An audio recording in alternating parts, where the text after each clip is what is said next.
Hi, good evening. My name is Dewey Caron. I've helped arrange this continuation of our WAS, our WAS mini conferences, after we had a highly successful conference itself in Calgary. We're going to do a two-parter again this evening. We're going to have our speaker for this first portion, and then we're going to have our general meeting for WAS. There are several important things that we need to discuss, including trying to find some officers' positions, some bylaws material as well. But we're going to start off with a real treat. We've got up first Dr. Rob Wiedenmann, who is an emeritus professor from the University of Arkansas. He did his degrees at Purdue University, worked a number of years at the Illinois Natural History Museum in Champaign-Urbana, and then went to Arkansas as a department chairman. He served his sentence, and then and up until 2019 was also a regular faculty member there. Ironically, he has retired and moved to Tigard, Oregon, which is where I live, and actually for the same reasons, to be closer to grandchildren. So, Rob, we're ready for you to go, Rob, and a co-conspirator, a co-faculty member at University of Arkansas, Ray Fisher, have developed a marvelous book called Silken Threads, and that's what we're going to hear about tonight. Great.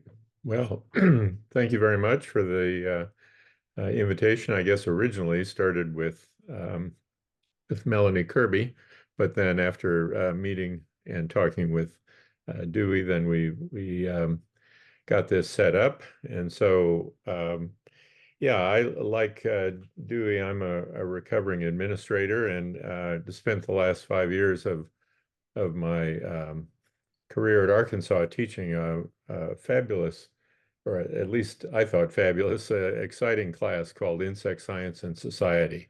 And that was, from that class came the lectures that developed into this book that I worked on with Ray Fisher, a colleague who had been at Arkansas at that time, and a delightful co-author. If you ever need a co-author that knows everything about biology, I'd suggest you get a hold of Ray. Remarkable person. So I think what I'll do is go ahead and start this, if I can make it work. And that seems like everybody's seeing that okay? Yeah, we are seeing that.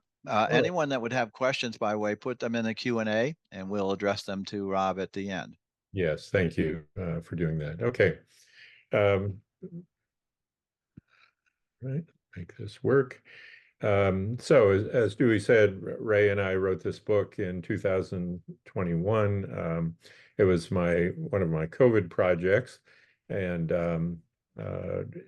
originally had the idea to include a lot of insects, and Ray wisely suggested we narrow this to 5 that we could talk about in some detail. And we agreed on the 5 insects. Had there been a 6th insect, we would have disagreed. And if we have time at the end, I can talk about what that 6th insect might have been.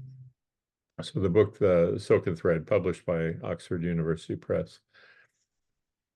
Just give you an idea what this will be about, talk a bit about silk, the silkworm, the silk roads, connecting to the plague, another player in the plague story, switching to the link to slavery and yellow fever, and that being through sugar, and then finishing with the subject that you all know far better than I do, that about Western honeybee, which we called six-legged livestock, and then ending with 2 stories. The first of those about Napoleon, and the second linking the silken thread to all of you. And so I'll start with the silkworm. And so silkworm, you probably know as well as I, Bombyx mori. And this is the silkworm that you see on the left in this image is the result of thousands. I'm sorry, are you seeing it? Okay, I guess so. The silkworm that you see on the left, the larger of the two insects, the result of thousands of years of breeding. The ancestral moth for this, the Bombyx mandarina, on the right, um, uh, originally from East Asia. The silkworm that you see on the left is now this massive body, which is too large, too heavy to fly, um, basically blind, can't do much of anything biologically. As we say in the book, it can't even do stereotypical moth thing like fly into a flame because it's unable to fly anymore. But Bombyx mori produces silk. And so what is this thing that we call silk? Certainly glamorous, beautiful, etc. But for all of its beauty, silk is just moth spit. And I don't mean it's made from moth spit. Silk is moth spit. It's the two proteins that are secreted as the saliva from the salivary glands. And they're the salivary glands. This is the adult moth, which we call variously silkworm or silk moth, but the adult of the caterpillar. The caterpillar produces these secretions, and it's in its salivary glands. And if you were to, the figure on the right showing image of salivary glands, if they were dissected, and at the top you see basically the two spinnerets where the silk is excreted, and then the length of these. If you were to dissect them from a caterpillar and stretch them out, they would measure some 10 times the length of the caterpillar. So on a 2-inch caterpillar, you're talking 20 inches of salivary glands, and they make up about half of the caterpillar's weight. Now, they have one pair of salivary glands that make up half of its body weight. You have 3 pairs of salivary glands, and if this were a live audience, I'd say we'd ask for people to weigh in what percent of your body weight are salivary glands. Well, I can give you a clue. It's not half. It's about 1/10 of 1%. And so suggesting that salivary glands are very important to the silkworm. And so the caterpillar, when it's completed development, spins a cocoon prior to pupation. And this cocoon is the result of the caterpillar weaving its head back and forth, secreting these two proteins. Sericin and fibroin are the two that together make this sticky and strong fiber. They spin this at a rate of something like 6 inches a minute, so pretty quick. And this cocoon is made from a single strand of this silk. It measures on average some more than 3,000 feet long. So it's 6/10 of a mile of a single thread of silk. And for its body weight, engineers say it's as strong as steel. We say in the book there probably aren't too many suspension bridges made out of silk, but you probably could make some out of silk. Nonetheless, they are not. So what? Why do we care about this? Why is silk special? Well, it's because in its time, ancient China, silk was worth its weight in gold, not just in China, but in ancient times. It was used for a variety of reasons, used as currency, paying salaries, soldiers in outlying areas or outposts in the early Chinese empires paid in silk, used to pay debts. There were extortion plots, one we talk about in some detail in the book, that was paid off in silk. But more than that, silk was responsible for the beginning of large-scale trade, and that was done via this network of routes called the Silk Roads. And you may sometimes hear the term the Silk Road, singular. Singular incorrect, it's plural. because it was not a route, but it was really a network or a web of intersecting trade routes that went from Eastern China all the way to on the western end, the Mediterranean and Constantinople, we now know as Istanbul, but ancient times Constantinople. So for some 4,000 miles, this network of routes, and where it was these intersections of the routes that were very important because where these intersected, there was trading occurring, especially as traders went one direction and the other. And all of the traders did their movement in short steps from one center to another. Nobody carried their goods the entire route. But where these intersections occurred and you had trading occurring, you had the development of markets. And as the markets grew in size and supporting population and infrastructure, you had cities develop. And some of these were pretty important in early Asian history, world history. Samarkand, which is in present-day Uzbekistan, home of and capital city for Tamerlane. Baghdad in Iraq, Merv, which was decimated by the Mongols. I don't remember in what year, basically nothing remaining of it, but in ancient times, an important city.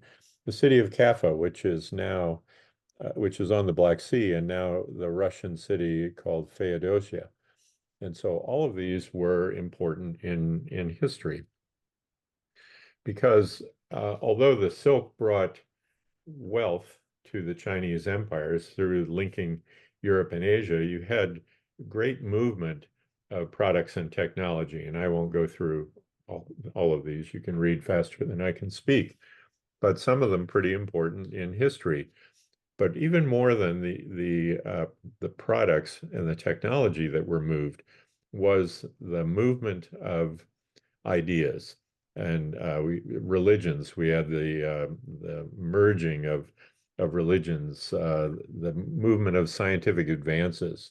I mean, gunpowder in one direction, the wheel in another direction, much more complex scientific advances, and languages. And so we see a link of Europe and Asia for almost 2,000 years, moving these advances and merging people over that time.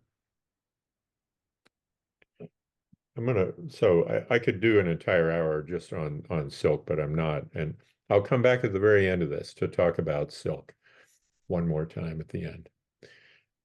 So in addition to these being the routes of trade, they were also the routes of death, because it was along the Silk Roads that the plague was moved from its home in the high deserts of Asia at least 3 times, but 3 major pandemics that arose from the movement of the plague bacterium from Asia into Europe and Africa and beyond. And so the outcome of these 3 different pandemics. And I'll talk a little bit about each one. The first of these, the Justinian plague, middle 500s, lasting about 200 years, and it's thought, at least by many, to have killed some 25% of the world's population. Hard to corroborate those numbers, but that's at least what some think. The second pandemic, beginning about 800 years after the onset of the first one, and this one from the early 1300s to middle 1600s, thought to have killed some 100 million people. And it was during this time, this 300-year period, that you have the very short time referred to as the Black Death. The Black Death is not synonymous with the plague. The Black Death refers to a very short time during the second pandemic, this early or middle 1300s. And then the third pandemic occurring much more recently, middle 1800s to middle 1900s, some 15 million deaths and 12 million of those in India alone. Well, when you think or hear about, read about the Black Death, everybody knows that rats caused the Black Death, except they actually didn't. And the story is a lot more complicated. Each of the three pandemics was different in some significant ways, but there were a few things that were in common. The first of these was the plague was indeed carried by the Oriental rat flea, and this is one of the 5 insects in our book. And its host was the great gerbil, or great gerbil, not giant, great gerbil that lived in the high Asian desert. These gerbils they live in colonies. The burrows are below ground, which if we have time at the end, I've got an anecdote to tell. But it was the fleas that were originally on gerbils that later infested rats and got carried along the Silk Roads. So that much is in common.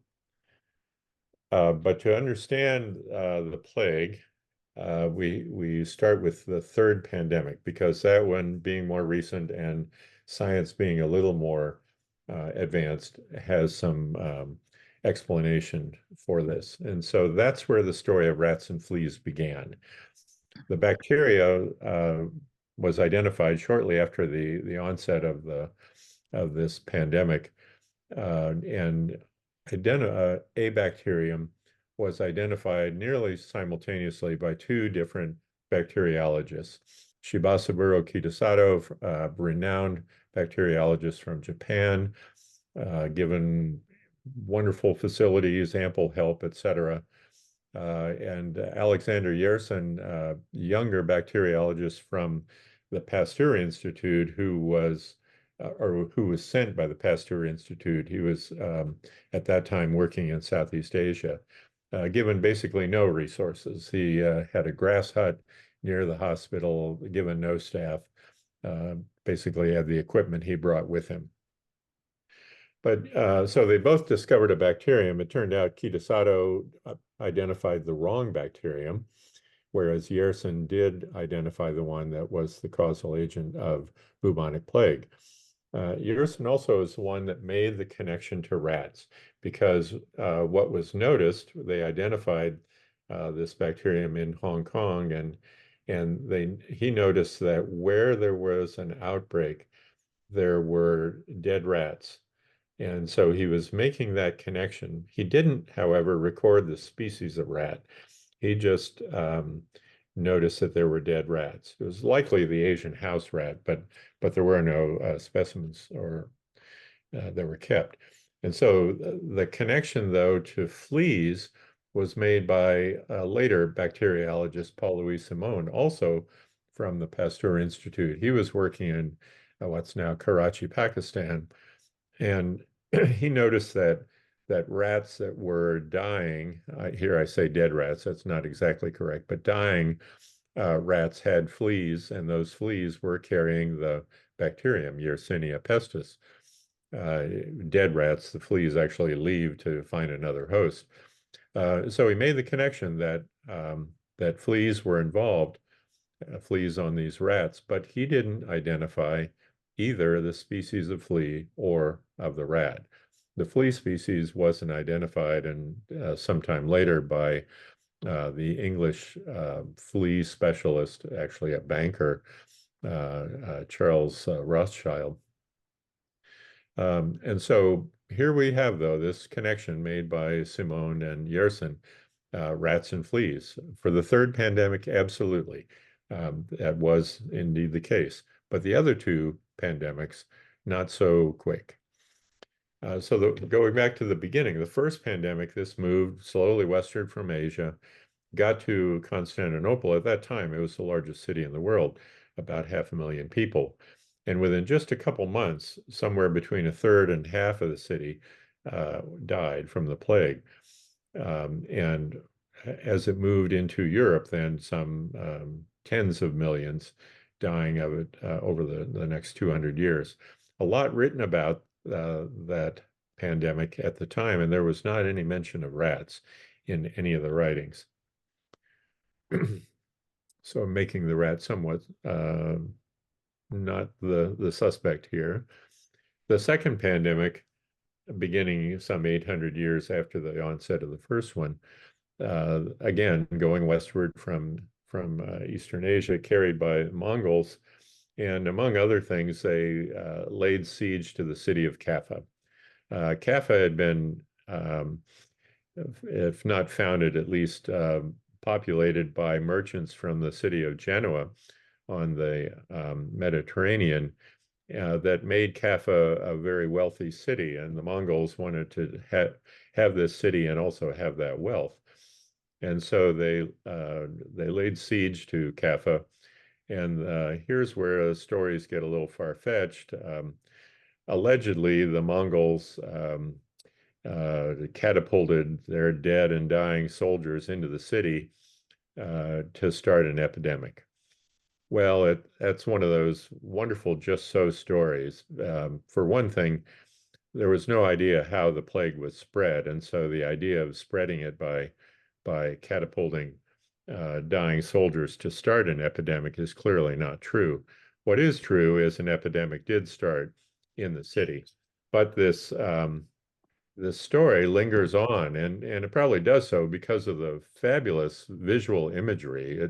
It sounds like it's straight out of Monty Python of catapulting soldiers into another city or into the city to start an epidemic. Well, the epidemic did indeed start. People fled Kaffa, you see on the right side of the image here, across the Black Sea, and they got to Constantinople again. Constantinople can't catch a break because here we have another major outbreak of the plague. People that were moving through the city also moved on in sailing ships on into the Mediterranean. Everywhere they went, they took the plague with them. Everywhere they stopped, an infection began, whether it was Sicily, Corsica, southern France, Genoa, Naples, and North Africa even. And so we see the plague beginning at these southern regions and also moving into Europe by land from Constantinople. And this would have been at the beginning of near the beginning of the second pandemic. And this is the time that we refer to as the Black Death. And so just over 4 years, it's thought that some 25 million died. And the color scheme on this image shows the movement and also the severity of the plague as it went into Europe. But again, there's no mention of rats except for where the rats occurred in port, because the rats did move on ships and occurred in the port cities. But why wasn't there any mention of rats? Well, the rats that were on ships, black rats, or they're also called ship rats, in early times were not moving away from the port cities where there were sailing ships. These are ones that climb, as opposed to Norway rat, which is a sewer rat. And so these were ones that did not apparently move away from the port cities or didn't move very far inland. And Norway rat, which has been blamed for the plague, actually didn't even arrive in Europe until the 17th century. And so this is 300 years after the Black Death. It's not Norway rat and apparently not black rat either. And so if it wasn't the rats, then it also wasn't the fleas. So come back to that in a minute. First, we have what are the impacts of the plague? First, the demise of the Byzantine Empire. I mean, as I said, Constantinople as the center of the empire was decimated by the plague twice. Loss of wealth, loss of soldiers. The military was not very strong, so they were able to be defeated. The church lost absolute authority. Catholic Church, because they couldn't explain the plague, and Islam because Muhammad had promised that the plague would never enter the city of Medina. Well, it did. Uh, However, that loss of authority didn't last very long, but for a while it did. Uh, the first use of quarantines has happened as a result of the plague, and this was in the city of Venice that required sailing ships to remain offshore, not come into the port for 40 days to be certain that no one was carrying the plague. And if there was any illness on a ship, they weren't allowed, no one was allowed into the port. And so the the 40 days quaranta giorno became the term that we now use as quarantine. So it started as a 40-day stay offshore and now used in different ways. The plague was responsible for the emergence of a middle class, and this happened as a result of the wealthy class throughout Europe not having workers to plant or harvest their crops, and loss of rent because they had those who were dying.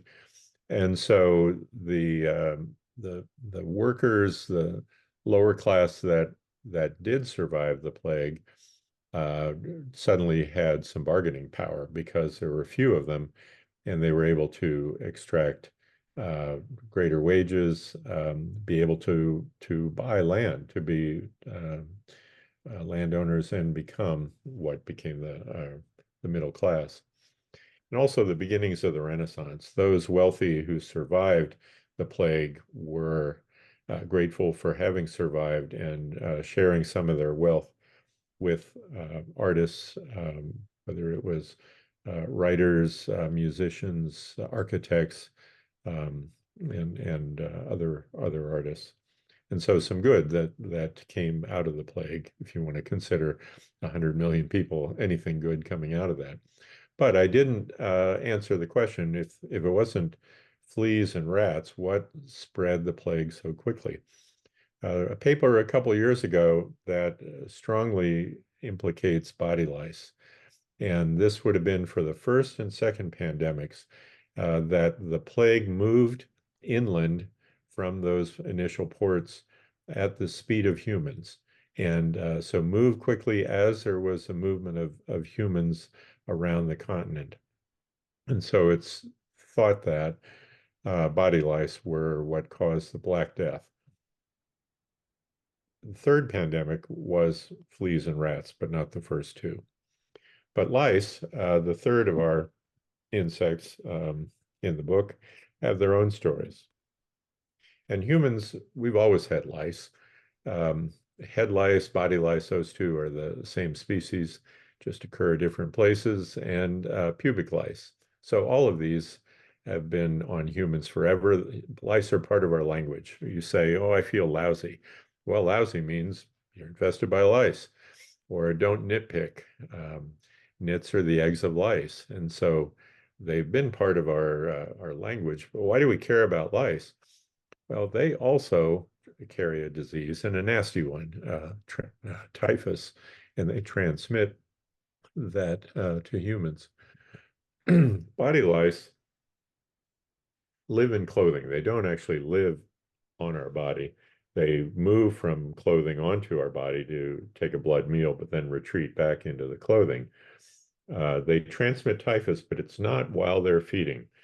In fact, when they conclude feeding, they defecate, and the bite, because it creates a reaction, itches. And so as we scratch this bite, we're inadvertently scratching or moving some of the bacteria from the feces into the wound, and that's where an infection occurs.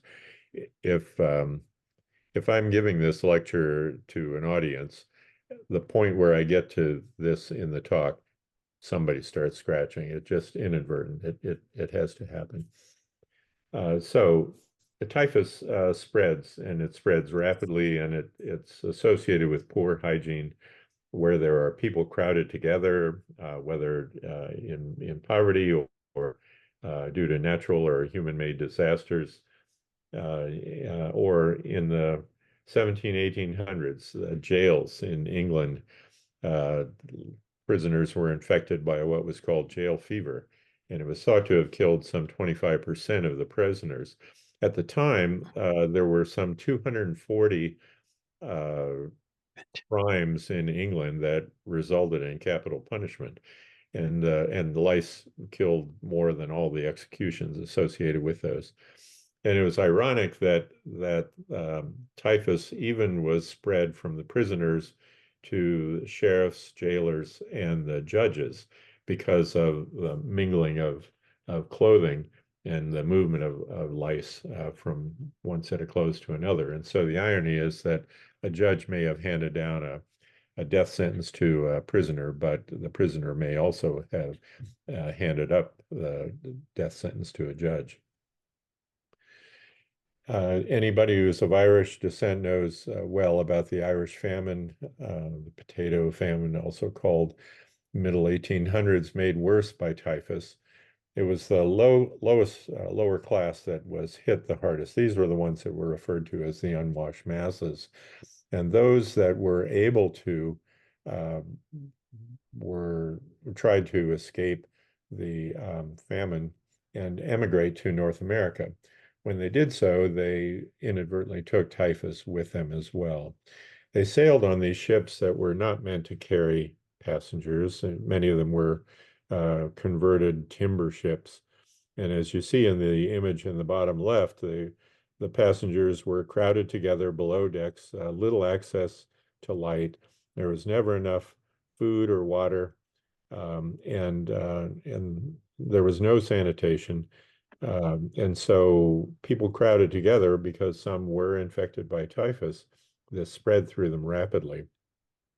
And in just a short period, 1847, 48, a little over a year, some 20,000 of the immigrants that were headed to Canada died either on these ships that were later called coffin ships, or when they got to the St. Lawrence Seaway, there were islands where the passengers were offloaded, and they erected these sheds called fever sheds, where the ill were taken ashore to be treated or to die, and so some 20,000 died between the ships and the fever sheds on arrival.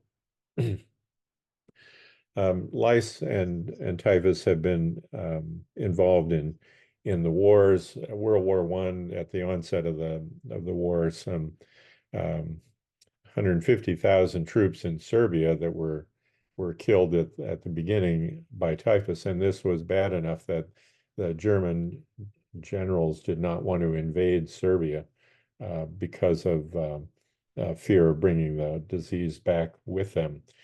Throughout the war, some 3 million Russians died and many more after the war. But lice also spread a couple of non-fatal diseases, one of those called trench fever. And at the time, the British soldiers referred to lice as chats. And they knew they were living in their clothes, and so they would get together where there was a fire or a flame, could have been candle or a campfire or something, and they would remove part of their clothing and hold it over the flame to kill the lice that were hidden in their seams. And so as they did so, they were several of them together just talking, and these became known as chat sessions. And so when you're having a chat session, you might think of where that term originated. World War II, equally bad, typhus being in the camps, in the ghettos, hundreds of thousands dying. You've all read the diary of Anne Frank. Anne Frank and her sister Margot died of typhus in one of the German camps. After the war, there was the beginning of what could have been a significant epidemic of typhus because of the terrible conditions for civilians, where basically everything had been devastated where they were living. but it was averted because of this chemical that was fairly new, and it was known as DDT.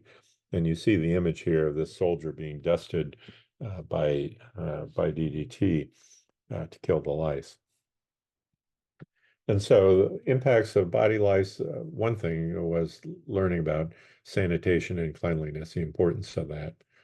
The first public health program originated in Germany as a result of typhus, and the idea that medicine also needed to be considered a social science, that treating typhus was, in order to do that, required also treating poverty. And this movement of typhus and body lice to the Americas takes us to the next insect, and that being Aedes aegypti, the yellow fever mosquito, transmitter of yellow fever. So yellow fever caused epidemics in the US. It affected the Spanish-American War, impacted the creation of the Panama Canal, and significantly impacted slavery. And all of that was because of sugar. Sugar, which originated in South Asia, Southeast Asia, was moved along the Silk Roads, moving west, went gradually ended up in the Mediterranean. The Italians were first producing sugar. The Portuguese became much better at it. They were more proficient when they produced sugar on islands off the coast of Africa. And it was during the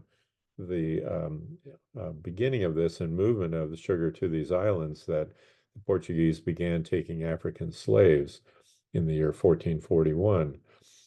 So the island of Madeira was the first use of West African slave labor, not the first use of slaves, but the first use of West African slaves, and this was to grow sugar. And that slaves were moved around as the sugar production moved from island to island. And eventually, the Portuguese moved sugar to the Americas, beginning in Brazil, which was newly discovered by them or thought to have been, gradually further north into northern South America, and then into the Caribbean. And everywhere they went, they took African slaves for their labor source. When those slave ships sailed, they also took Aedes aegypti, the yellow fever mosquito, and the virus to the Americas. And the mosquitoes are believed to have traveled as eggs in water barrels. This is the mosquito that lays its eggs above the surface of the water, and then it's a tree cavity mosquito. And then where it naturally occurred off the southeast coast of Africa, when rains occurred and filled the cavities of the trees, the eggs would hatch, development occur, and the cycle continues. Well, in water barrels, the eggs were above the water level. The water barrels depleted as water was used. Once ashore, the water barrels were refilled, the eggs hatched, development occurred. Infections by mosquitoes biting those who were infected on the ships, and epidemics followed. The first of them in Barbados, the second in the Yucatan.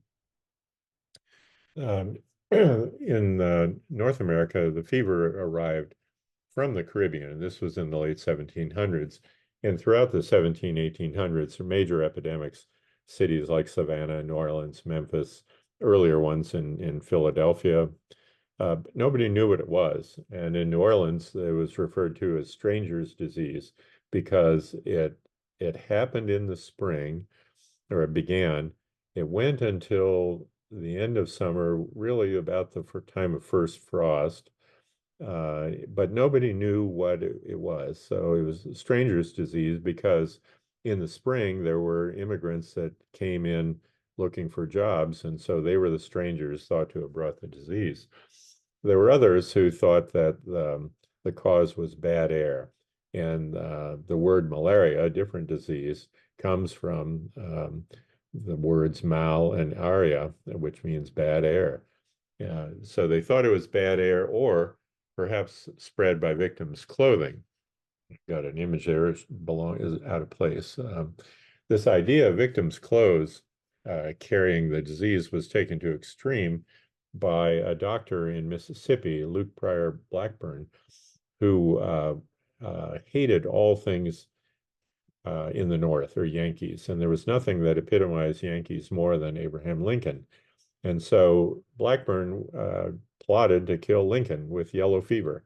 And he collected clothing from victims of this fever and filled trunks with them. And he was hoping that these if they were, when they were shipped to cities in the North, would infect people, cause outbreaks of the disease.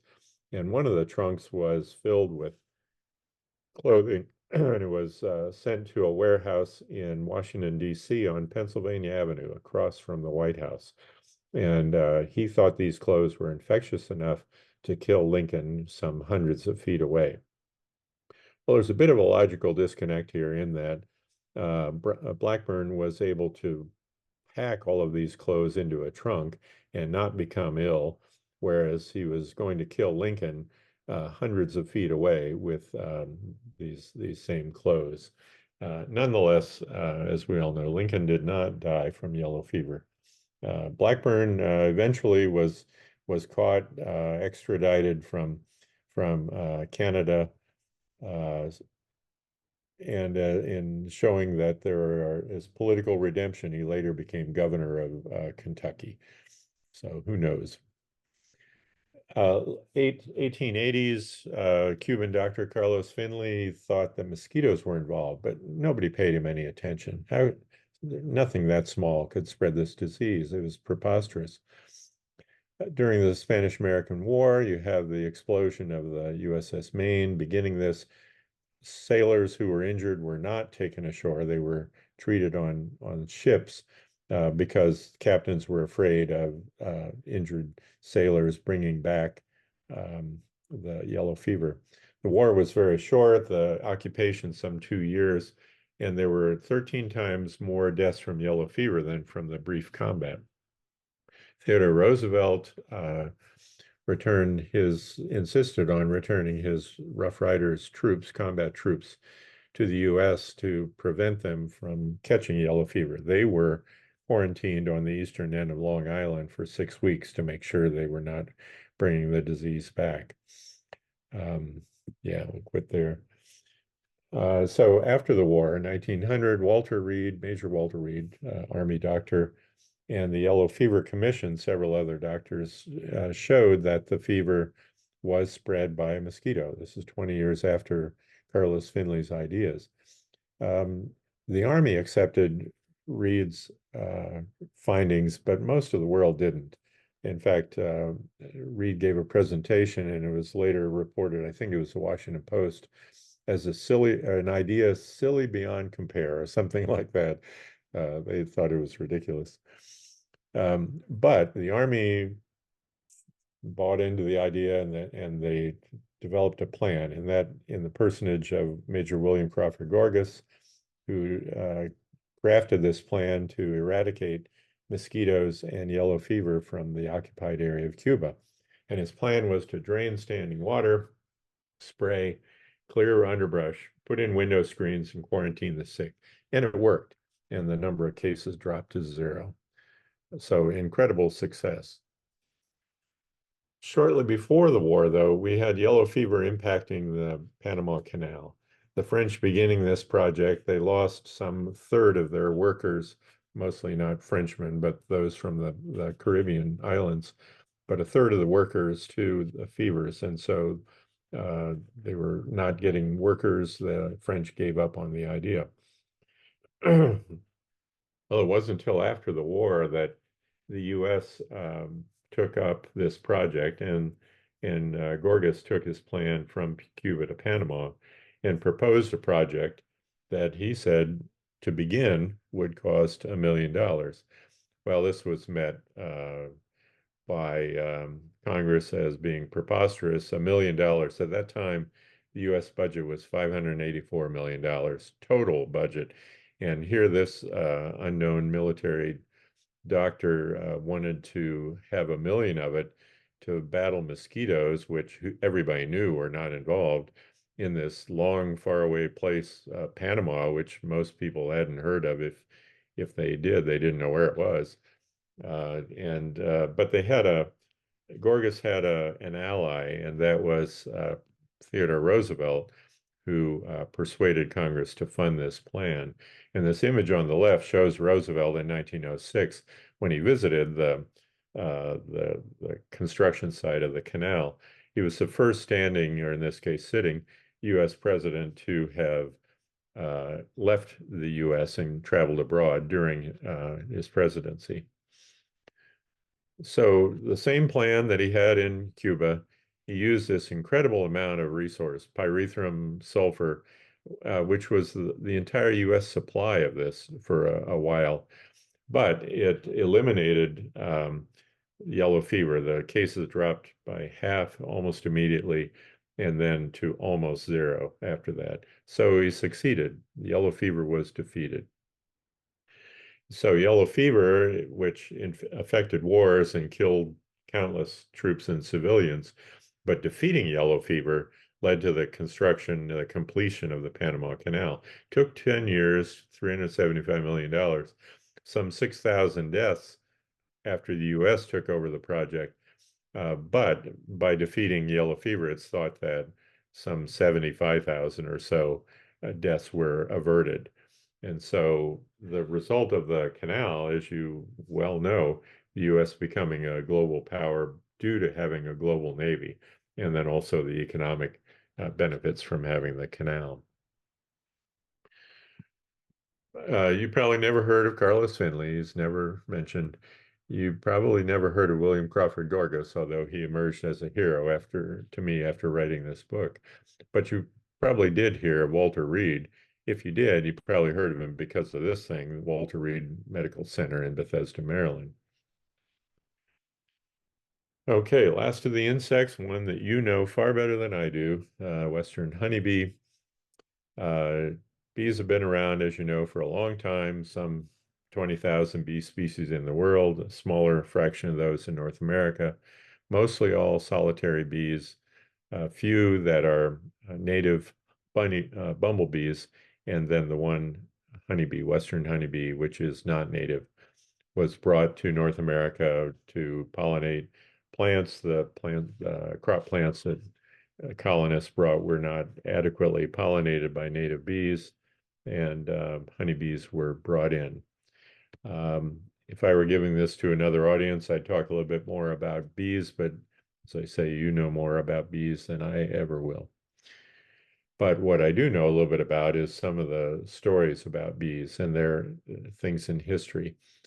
So early Egypt, where the bees occurred, depicted in hieroglyphs, they were seen as tears from the sun god Re.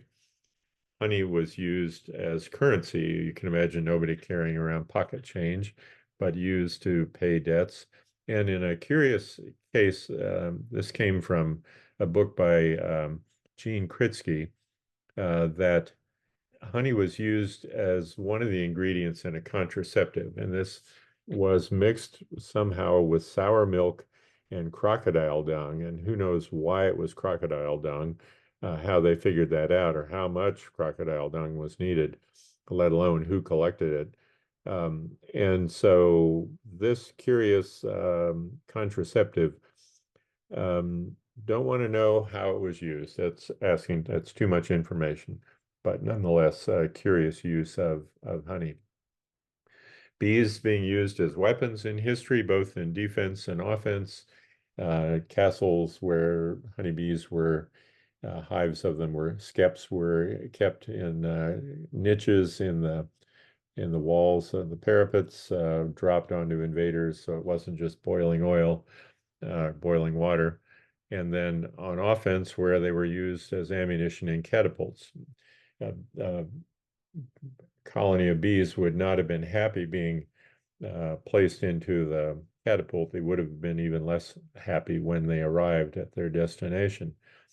The word bombard comes from originally the Greek bombos, later the Latin bombus, and you would know that the genus of bumblebees, not honeybees, but genus of bumblebees being bombus, and so the connection between the word and the bees.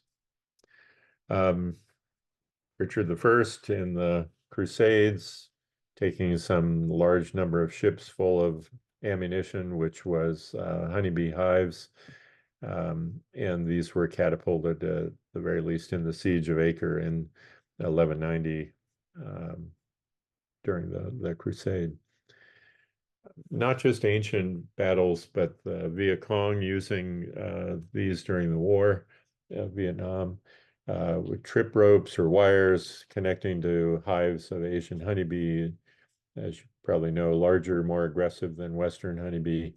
And so these dropping onto soldiers, advancing soldiers, or a tank, as depicted here, would not have ended well. A tank protected against shells or other ammunition, but there were ways for air to get in, and so there were ways for bees to get in, and you wouldn't want to be inside a crowded tank cockpit with angry bees.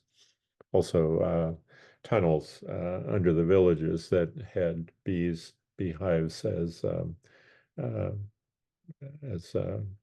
weapons there. And so, as you know, Western honeybees have defined American agriculture. This is why we chose this as our fifth insect, that the importance to Western agriculture cannot be measured. I'm not going into the economics of it or the ecological aspects of it, but considerable impacts of honeybee. And then the stories about honeybees are both rich and curious. And so I want to finish with two quick stories. The first of these about Napoleon, the only major military leader to be defeated 3 times by insects. First of these, when he sent troops to North Africa to try to create a colony there, began with an army of some 40,000, and as many troops were lost to the plague, spread by fleas in this case, as to opposing armies. And so the Napoleon retreated, left North Africa, at least Egypt. And you've got in the Americas, the colony of Haiti, which at one time was the second wealthiest colony in the New World, and a slave revolt at the beginning of the 1800s. Napoleon sent again some 40,000 troops to quell this revolt, and some 60% of them died from yellow fever, as also malaria. And so France withdrew. They withdrew from almost all the New World, and the territory they sold to the young United States was called the Louisiana Purchase.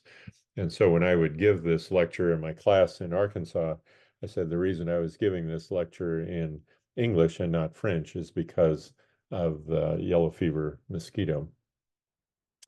And third of the insects, where Napoleon invaded Russia in 1812 with the Grande Armée, returned with far fewer people. Soldiers died from battle, the cold, from winter, and from typhus. Because as people died from typhus, trying to stay warm, they stripped them of their clothes to add extra layers. Well, when they did, they transferred the lice, and the lice carried typhus, and so typhus killed some 200,000. It's thought to. They proved to be as or more deadly than the Russian army. And so Napoleon defeated 3 times to these tiny creatures.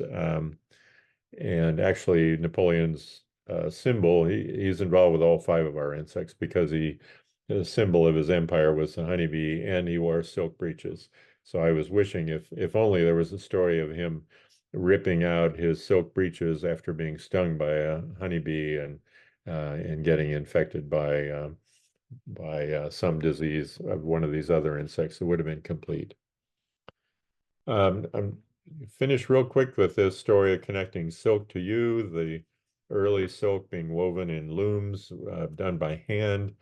It wasn't until 1801 this mechanical loom called the jacquard loom, which allowed large-scale weaving, repeatable patterns, because they used these wooden punch cards, had holes drilled or punched into them, as they went through the loom, the rod with a hook went through the hole and pulled thread up, creating a pattern.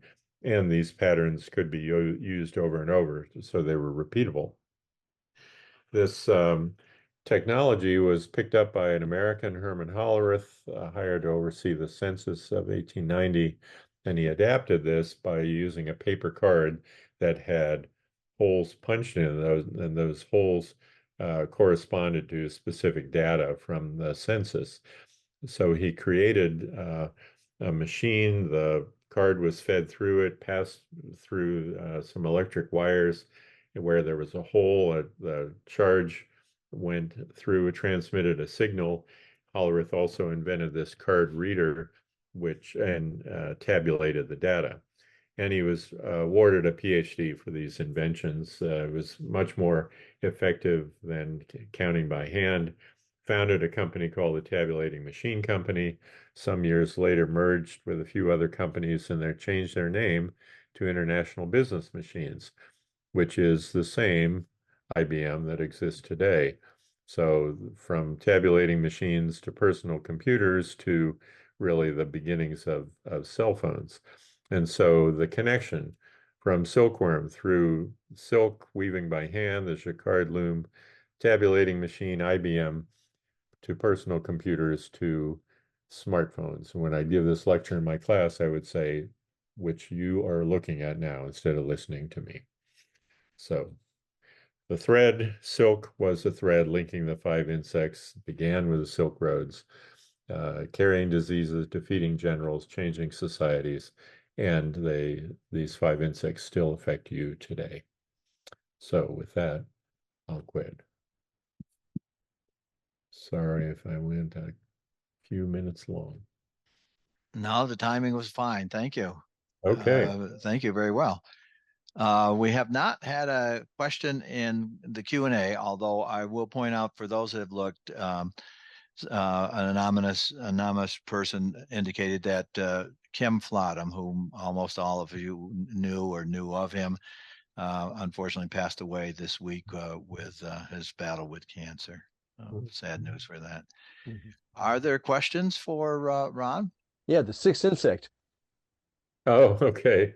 Yeah. So this would have, Ray and I wrote this during COVID, and so we had to write it by Zoom, write this book. We only met a couple times, and even then it was at my house. So there were no fisticuffs, no fighting over the writing. But we did disagree over what would have been a 6th insect, and our editor wouldn't let us have 6. I said, but insects have 6 legs. He drew the line at 5. And so Ray's insect for number 6 was Drosophila melanogaster because of its impact on genetics, and made perfect sense. Very good idea.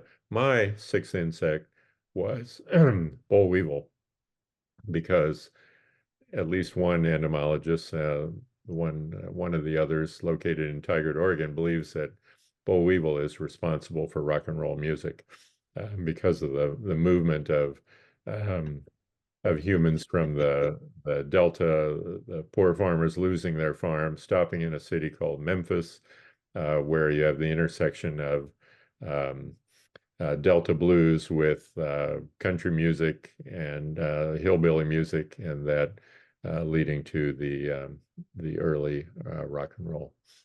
So that's where it was a good thing that we were separated, because there would have been bloodshed over the 6th insect. Do I have one minute for one quick anecdote? Yeah, sure. Yeah. And this is in the book, and it was Ray Fisher was fantastic for finding all these obscure references. And as I was rewriting the chapters on the plague, and kept rewriting and rewriting because he'd find something new and another news story, another new paper, etc., I was about ready to say, God damn it, Ray, I don't want any more references. And then he found one more. I didn't say it, but he found one more. And it was the best reference in the entire book. And it was that the plague bacterium is one that it's a soil-borne bacterium, but doesn't live well in the high deserts of Asia. It's subject to desiccation and to UV radiation. So how does it live in these high deserts? Well, it turns out that it's occurring in the burrows of these gerbils, but it's engulfed by a soil-borne amoeba, Acanthamoeba castellanum, and but when the amoeba engulfs it and the bacterium in a vacuole, normally it would be digested, but the bacterium secretes an enzyme that prevents the digestion, and so it lives protected inside this amoeba in the soil, and the amoeba then is picked up as the gerbils are scuffling along and so forth. And so,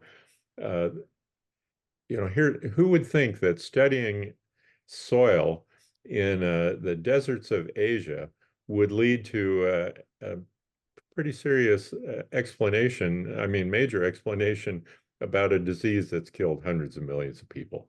And so I said, this points out the value of basic research. So, Indeed, it does. yeah. Judith asked, how can we get the book? You can buy it on Amazon. You can buy it from Powell's in Portland, has it in their warehouse, but not on their shelves. You can buy it from or order it from Barnes and Noble, but Amazon will sell it to you probably cheaper than anybody else will. You can buy it from Oxford directly, but they'll charge you a pretty penny for it. But it's under my name or our names on Amazon. There are also other books called the Silken Threads, and it's like romance novels or something. Don't buy the wrong one. Yeah, and be careful what you do on the internet with Silken Threads too. So, I would imagine, yeah. Yes. Yeah. Anyone else? Another question before we say good evening to Rob? Thank you, Rob. Fascinating number of stories, and for you two as authors making that connection during your spare time in the COVID epidemic. So thank you. Yeah, thank you, Rob. Well done. Well done. Thank you. Thank you. See you all later. All righty. Take care. We'll see you in a couple months, Dewey. Yeah. Okay. Yep. We'll take a very short break. Let's take 5. So we'll come back at 11. I'm sorry. Whatever time you is at 10 after the hour, and we will start our WAS business meeting. Please stay around. We've got some important things that we'd like to talk to you about, and hope that you can join in with some aspects of what we're looking for. 5-minute break. Bathroom. Thanks, Dewey. This over to our. Thank you, Kurt, for putting the recording back on. I'll turn this over to our president, Etienne. Thank you. So call to order. It's 9:09. So for the board and directors, I had linked the minutes from last year. Any comments or questions on the minutes from last year? I move they be accepted as reported. And I'll second. Sounds good. And for the We have to take a vote. Oh, go ahead. So vote. Aye. Say aye. All those in favor say aye. Aye. Aye. Any more important, any opposed? Okay. It passed. Hey, Tim. Thank you for coaching me.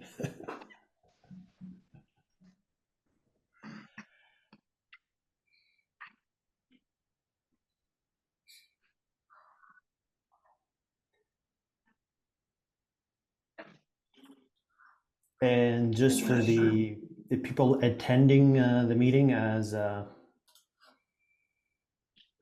see, as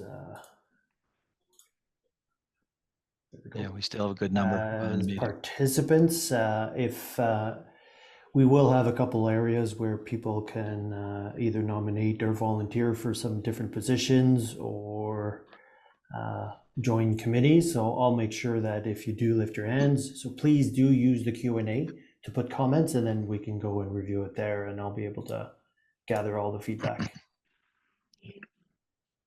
Okay. So item C, so reports of officers, including financials. So we'll start with that. Sherry, any, I guess the financials for 2023? Well, I have them through November, and I thought I printed them out, but I must not have. Hold on a second. Did you want to share your screen? Once I get there, hold on. I've got the conference. Where's the other? Oh, here it is. Let's see.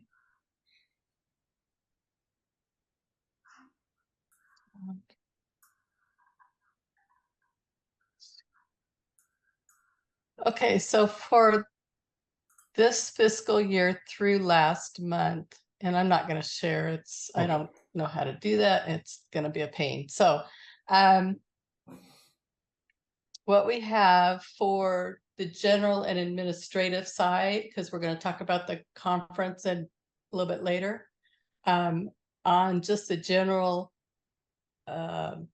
society financials, we had investment income of about 556 and membership income of 2,800.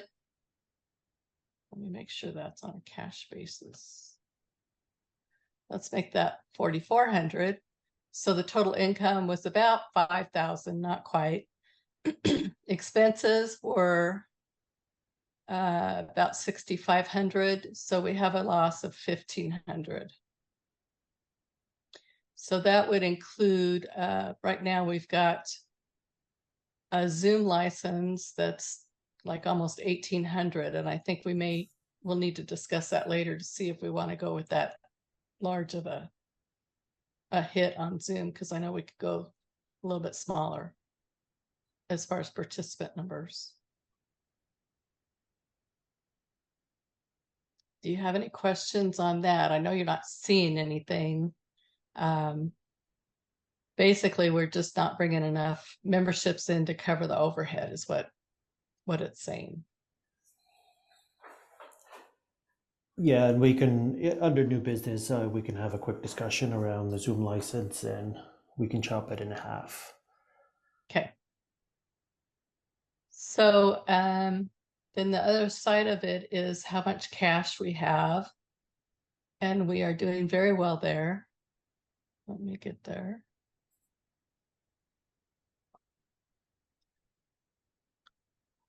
So we do have some funds that are restricted. The research funds of 22,661.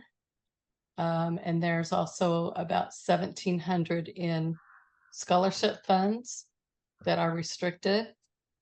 The total money in the bank that we have is 92,000, roughly 300. And then we have some $615 credit that we owe folks in the accounts receivable because they've paid ahead on their memberships. So total assets is 91,681 and 62 cents. We have, what is this? Oh, okay. There is a $5,000, and it's actually the financials right now are kind of confusing for me, even because part of it is in Canadian funds and the majority of it is in US dollars. So until I can close out that Canadian fund and then move everything into US dollars, it's a little confusing. But I did contribute $5,000 in Canadian funds for the conference to enable WAS to have a bank account so that we could do some of the business in the Canadian funds up there. So that will be coming back to me. And then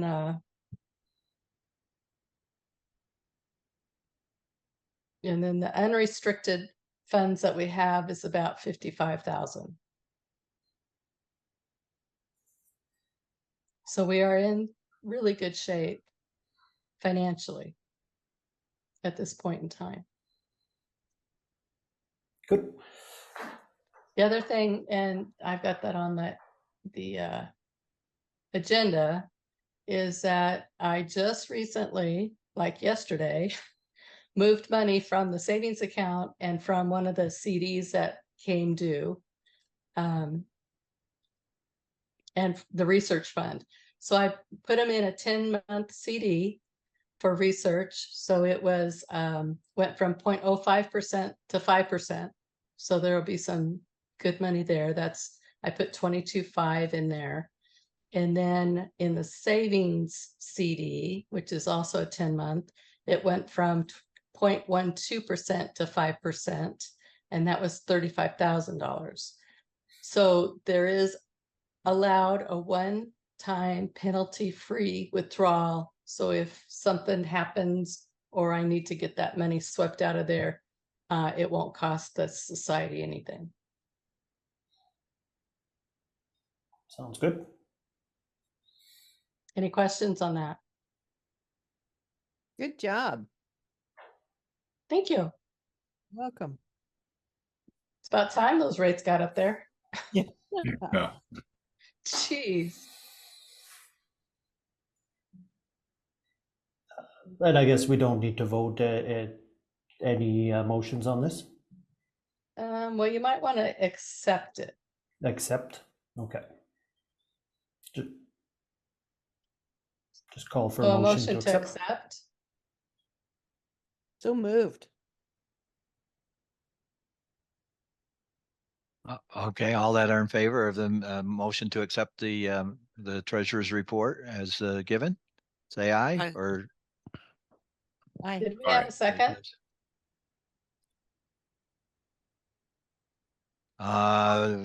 Actually, we did not have motion by Nelda. I'm sorry, better back up. Is there a second for that motion of Nelda? Carrie will second. Okay. Thank you, Carrie. Okay. All right.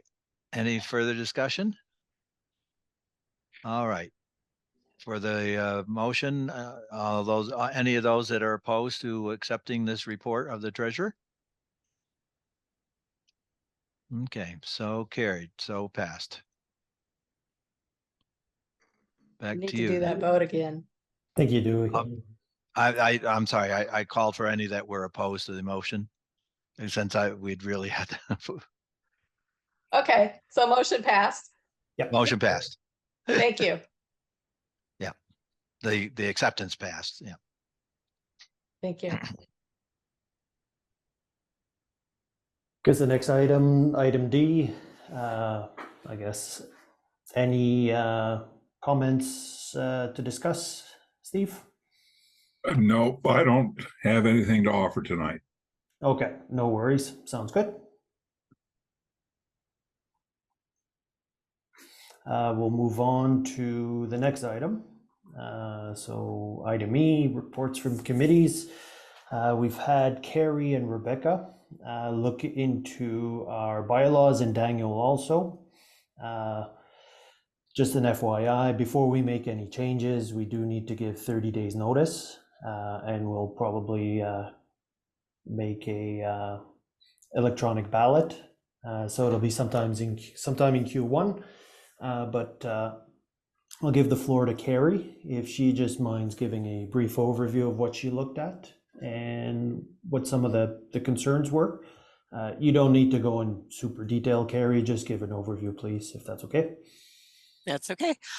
This started because the 2019 revisions included a statement that the treasurer must be or is a CPA.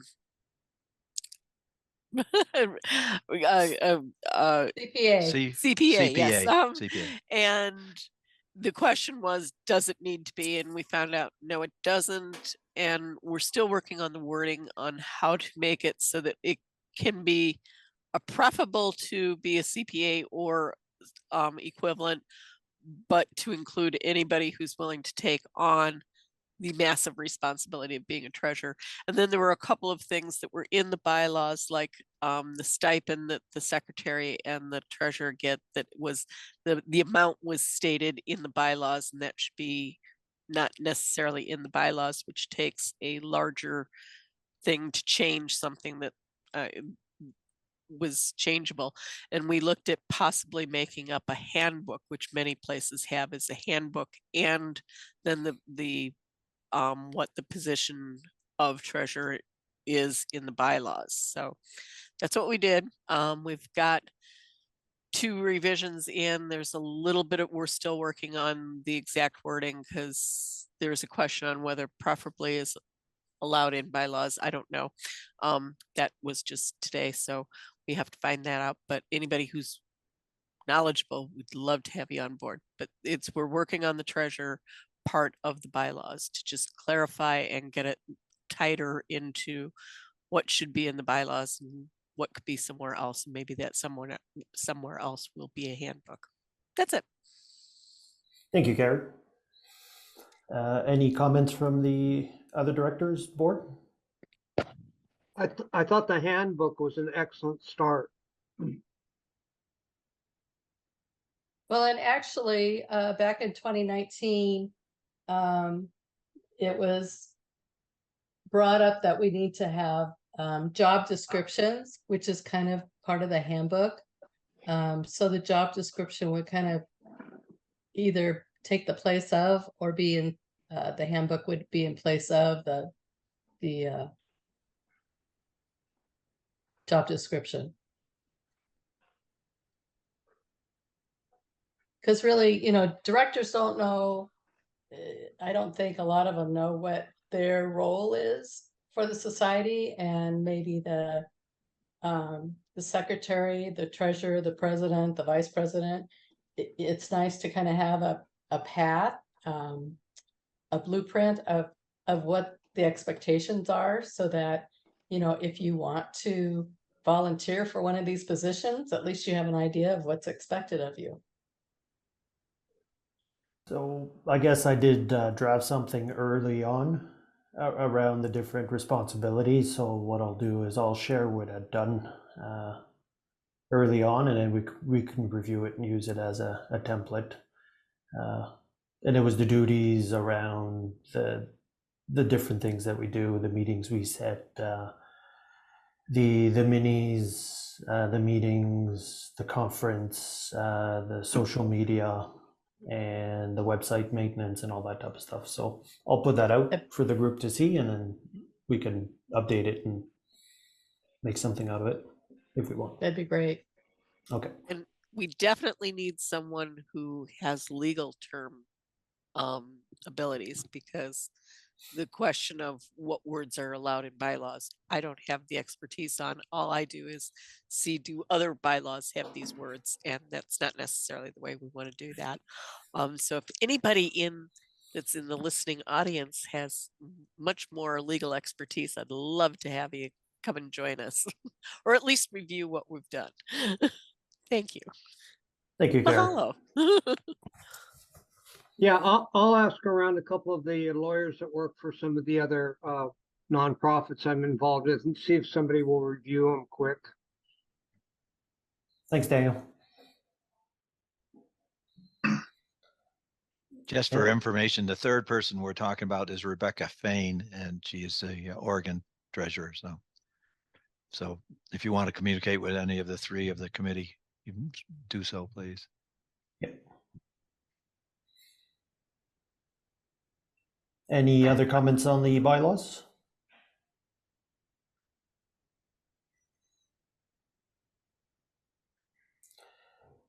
That's all we looked at.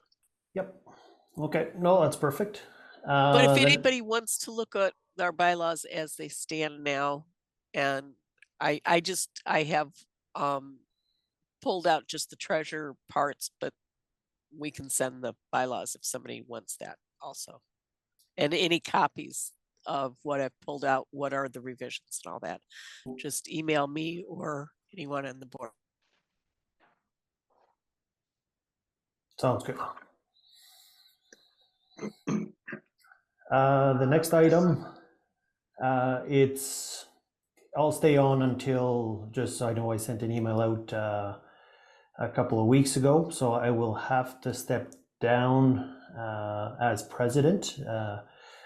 We're in search of a vice president, a secretary, and a treasurer, so I will stay on until we find somebody.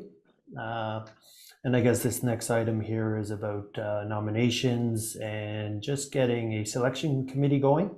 I do have a list of people who have shown interest, but we'll make another call for potential volunteers or people willing.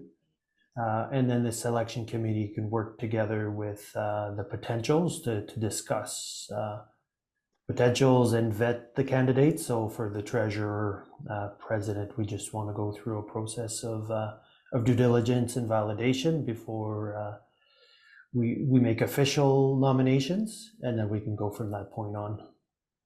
Does everybody agree with that? Yep. A Sounds good. point of information, our currently a secretary and treasurer are the same position. They could be separated or they could remain as one position. Sherry's done a great job with both of them. Exactly. Thank you. I'm doing nothing now, and there's words being typed into the agenda. It's wonderful. Easier to do it now when it's fresh on your mind. Exactly. And I guess I think we had an email string going around about potentially, I think it was Steve, potentially helping us with the committee, the nomination committee. Is that what we had talked about? We need at least 3 folks, so we will need at least 3 people to help Steve out. Any volunteers on the group? And what I would do is I started creating a Google sheet with names of potential candidates to start the discussion. I can help out. This is Dewey. Thank you, Dewey. I can too if we do it quick. Or you all come to Bolivia so we can do it here. Oh, that would be fun. Are you going to pay our way? I'll put you up here. Cool. And I guess I'll help with the vetting and communications also, just to do outreach and try to find other potential candidates too. Perfect.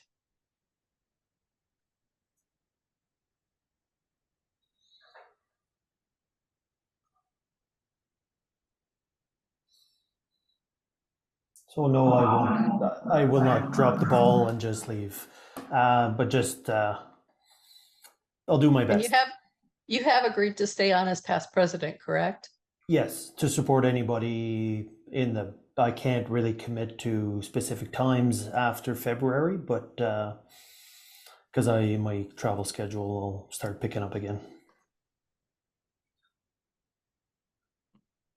But you would be around for emails. They wouldn't be as quickly responded as maybe if you were around here, but you do respond, and so it's not like the new person is going to be hanging out there blowing in the wind. No, and same with just for possible candidates. We do have we have more than 2. We have Nelda, who's helping out with the membership lists and keeping that up to date based on the website. And we've got Kurt and Amy, who help with Zoom and the website. Because prior to that, I was doing all the Zooming and the website stuff. So we found some volunteers that have been great in helping out with that. So it's we're not asking you to be a webmaster and a Zoom person either. There is support to help with that. But if you do know that, then that would be an asset.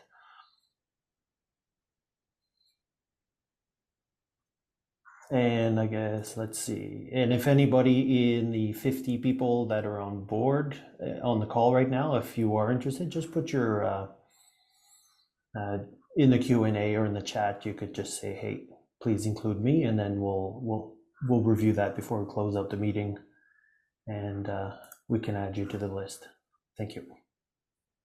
And I think too, especially for the president's position, based on what the bylaws say now, it is more, it's truly should be more of an administrative position. Etienne went above and beyond in helping with the conference this year. That's not the intent, but it is helpful. So, you know, the big thing right now is, you know, to get the bylaws to where it needs to be for the society, to, you know, get those handbooks or those job descriptions locked down and where they're workable. And just to, you know, forward the society, and do maybe a strategic plan or a business plan. We should have a budget going forward. So it's really more administrative than anything, in my opinion. I agree 100%.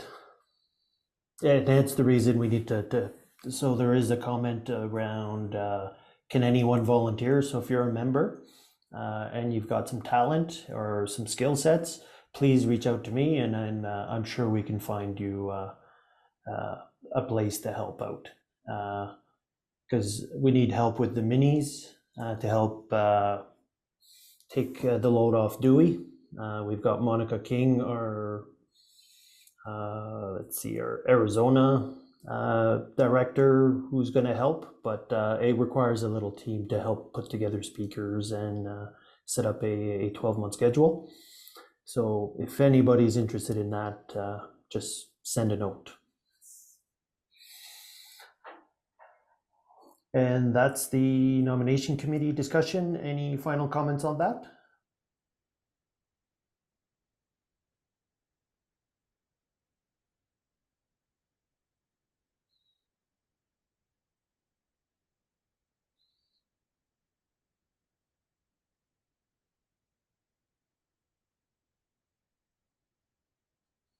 And it'll be key to find a secretary to help with the minutes and setting up the agendas and stuff like that in the future, just to spread out the load. Absolutely. But, I mean, the president doesn't and should not have to do everything. You know, we've got a pretty big membership, and there should be some folks that can take pieces of it. If anything, I learned at Calgary is that the more people you have, the more hands you have, the much easier it is to get things done and done well. So if it can be spread out, more is merrier. 100%. And I'll be talking about that during the Calgary update. Okay, so good with that. Let's see, reappoint. We've got, let's see, is Ron still on? Yes, hi, I am still here. Hey, Ron. I guess just about reappointing or finding new directors, just to know. Are you planning on? No, I'm probably not going to be able to take on the directorship from Alberta again. I have been asking around, and there are a couple of very good candidates that probably could be presented. So I'm just getting too busy to be able to hang on to the job. Nope, completely agree, Ron. I appreciate all the help and the great work you did for the conference. So what we'll do is, if you do have volunteers, send them over our way, and we'll go from there. It'd be great. Okay, yeah, you bet. And the people I have in mind, one of them is really keen on taking the job. Sherry, I don't know who Ron Mishka is. Well, I'm not there yet. Just a minute. I'm still looking at how to spell your name. So make Oh, shot. I love bothering people about that because it's just inevitable that it's going to be misspelled. Thank you. Yes, it just takes me a minute. I know it's there. I just need to move some letters around. Good. So Monica is confirmed for Arizona. Carrie for Hawaii. Yes. Thank you very much. Nevada was.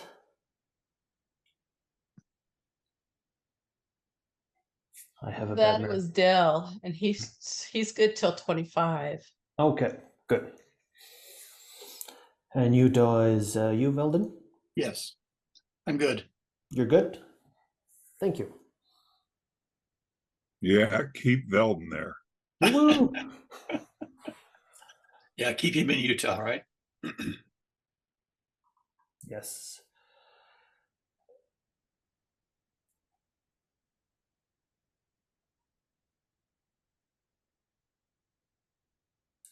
And then Julia, if you've got anything to say, we can save a bit of room towards the end for directors to give a short comment of maybe what they hope for and maybe vision for 2024. So we'll save that in new business.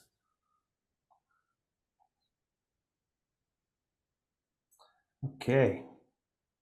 So where are we? We're at, and I guess we need to find replacements for Washington and Montana. So I'll make that part of my my canvassing and my outreach to find 2 recruits for those states. I think I do have a potential for Washington, and I think somebody did reach out for me for Montana. So I just have to check through my emails.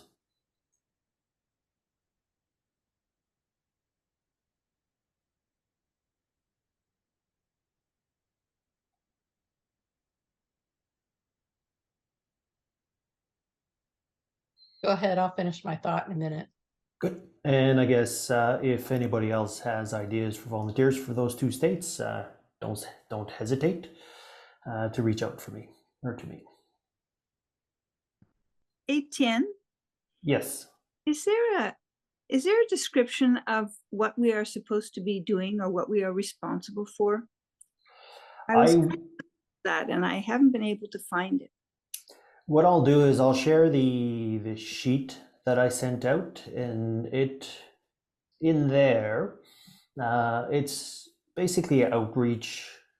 I'll share what I did when I first became president, and it was just to put order around like the minis and a few of the different things that we did, just so that it highlighted all the gaps. The reason I ask is I feel that I'm a serious underachiever here. And so it would be good to see how badly I'm failing to know if I should maybe step aside or try and find somebody who can be more active than I am. See, if there's no expectations, there's no way of failing. So hence the reason. Yeah. Yeah. Sorry, I was stepping on top of people. Julia, that's the one of those things that has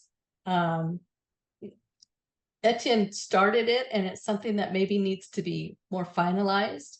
And so maybe you could volunteer to be on that committee to work on those job descriptions that kind of determine what the director, expectations are. There's something I can do. I just sit here always thinking, nope, I can't do that, can't do that. I just feel very quiet.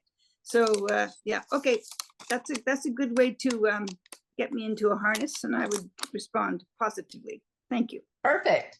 We do have a couple of questions in the chat. One is from Spano Ruth Nelson to think about Pat Kettleson from Montana, and from Williams. Oh, Ruth. Does Colorado have a director? So those were 2 And then there's also somebody in Newfoundland who's unsure if they're able to participate or volunteer. It's Raylan. And Katie she's- Thompson, Yep.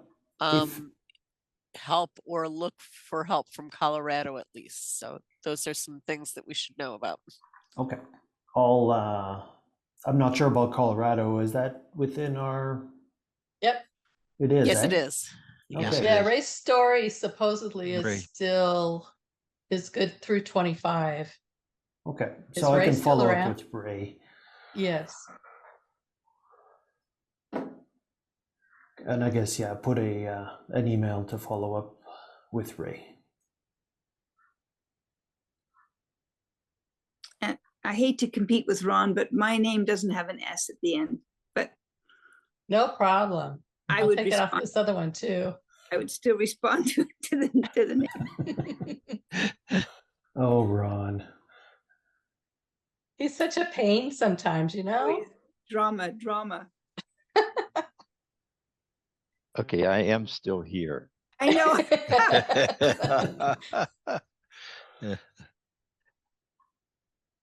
Ron, you're the only person I know who deserves all those comments.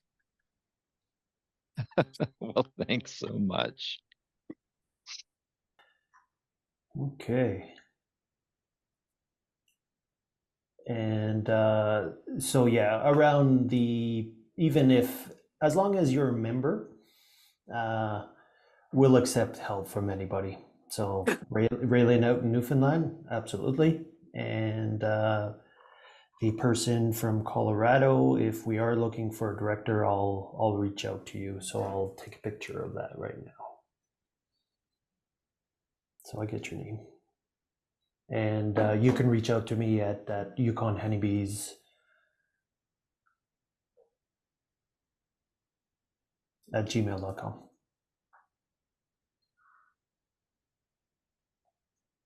And what I'll do is I'll post these on the website after the minutes and with email addresses, so we can go there. And I guess the future discussion about future directions and the vision and maybe a strategic business plan or a plan would be to look at what other things our members would like to see. The minis are popular because they allow people to attend from anywhere in the world. So anyways. We had 65 on tonight. So. Exactly. So do we have to do any votes or motions for the appointments and the committees? I think it should be all good, eh? The committees is fine for the reappointments. I kind of thinking it needs to go through that nominations committee and then be voted on at that time. Okay, we'll do that. But knowing that you guys want to re-up is awesome. Thank you. Okay. Good. So we'll move on to the next one. So we'll move to F, Calgary conference update. Ron, I'll let you go first if you like. Well, thank you. All I'm going to say is it was a fantastic success in almost every metric. I'm still hearing from people who enjoyed being here, who appreciated the conference, who learned a lot from it. One thing I haven't yet done that I really would like to is to host something to celebrate the volunteers, because as Sherry mentioned earlier, the volunteers were so incredibly important to the success. Although I was apparently directing these people, I did only minimal amount of actual physical work, and I depended highly on really skilled volunteers. And I'd like to do something for them, and I haven't decided. And maybe that's something we can discuss here, some way of commemorating, repaying, hosting a lunch or something, just something that would be useful. But yeah, I don't know the financial figures, so maybe I'm speaking too hastily to say that it was a success in every way. But but as far as the interaction of the people who were here, the quality of the speakers, it was just great. It was just absolutely great. Thanks, Ron. And I guess for my part, it was actually quite the. It started off with, okay, because I created different cases for the numbers of attendees. And based on that, I projected out costs and different things. And initially, Ron said, don't worry about it. We'll get over a certain threshold. And as we went, we actually had to basically sell out and stop selling tickets. And we could have sold more. So from the financial perspective, just, I know we didn't, if I'll let Sherry talk to that one, but I'd say recruiting the speakers, putting the talks together, setting things up was a good experience. Ron did a fantabulous job putting the program together, the actual conference program, based on the information we provided him. So he put a great package together. The feedback I've gotten from, say, Cayman Reynolds, all the speakers, Medhat, Jeff, Rich Morris, Kevin, England, Nuria, the whole group of people has been really good. And I'd say, don't think I want to do it again, maybe in the future, but maybe more as a helper versus a conference. Like Ron took care of again, without those volunteers, the door, they made this possible. And there was committees, groups, and it just made things fall in place. And they were very, very dedicated. So I'm not sure if Keith Bellingham is on the call or not, but his attention to detail was great. I'm a 10,000 feet type person, even though you might think my spreadsheets are really detailed. There was some we had detailed people, big picture people, so it made the conference possible. And the feedback I got from the participants were really good. And just FYI, I started editing the videos today. I guess the unfortunate thing is the 1 hour files are like 80 to 90 gigs. So it's taxing my computer. But I've got 3 up on an unlisted YouTube channel right now. But so for the people, our members and the people who were attendees, I'll send out the link so that you have access to it. And then we can discuss how probably membership is the requirement to get access to the link in the site. And so yeah, I have 3 done. I'll try to do 3 a day. There's about 20 talks to edit. So hopefully before Christmas they're all done and they'll be uploaded. It's just getting it going. It takes me 2-3 seconds to actually do the edit, put the WAS logo in the corner, and then I click render, and then the render takes 40 minutes, and then the upload takes 40 minutes. So I can do other things while it's doing. So it's not a labor intensive thing. It's just it takes time for each video. So if we do have any people who know how to edit videos in the audience, I'd say that if you know how to use iMovies or something like that, I'd say that would be very helpful for these minis and for recorded events. It's we've got a YouTube channel, so it's not very, very difficult, but if it's something you wanted to learn, I could show you how. It's not too difficult.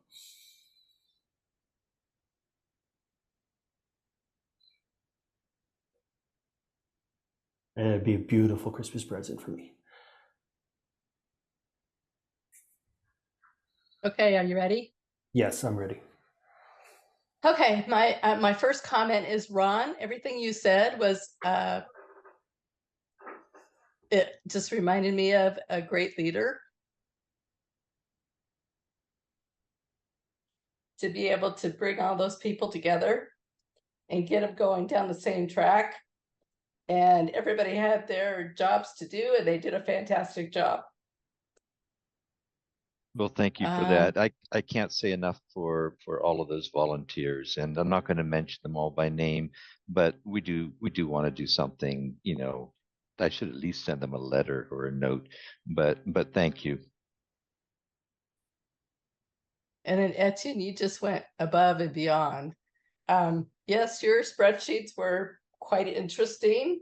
From my point of view, like I told you, I had a hard time following it, but you were so on top of it.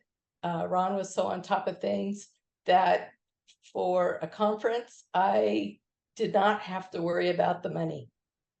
And that's saying a whole lot. So getting to the money part of it, I'm using my spreadsheet that kind of was taken off of Etienne's and then put into a format that I can understand. And the income that we received from the conference, and this is, I've converted it into US dollars. I'll give you the Canadian dollars for Ron and the Canadians on the call. US dollars was about 59.5 in income. Our expenses were 52,130, and so we made money. Ron made money. Etienne made money, about $7,300. So kudos. So for our Canadian friends, 86, almost 87,000 in income, 77,000 in expenses, for about a $10,000 in the black, not in the red, in the black. So it was a very successful conference. It was very organized. It was just phenomenal. And I've been doing this since about 2014. So that's saying a lot. Yeah. Wow. Bravo. Well, that's the first I've heard these numbers, and I can breathe more easily now. It is so easy to go over, and we appreciate your guidance because you did keep us in line, Sherry, and it is appreciated very much. And the fact that we more than broke even is just wonderful, just great. Mm.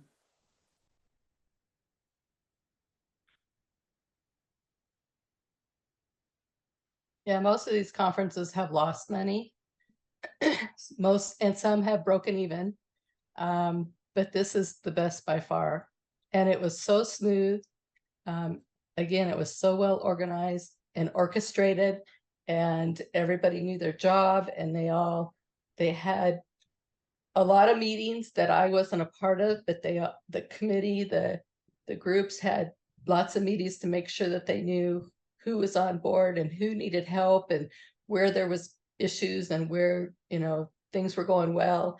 And that communication piece was just, it was great. I have a quick question for Ron.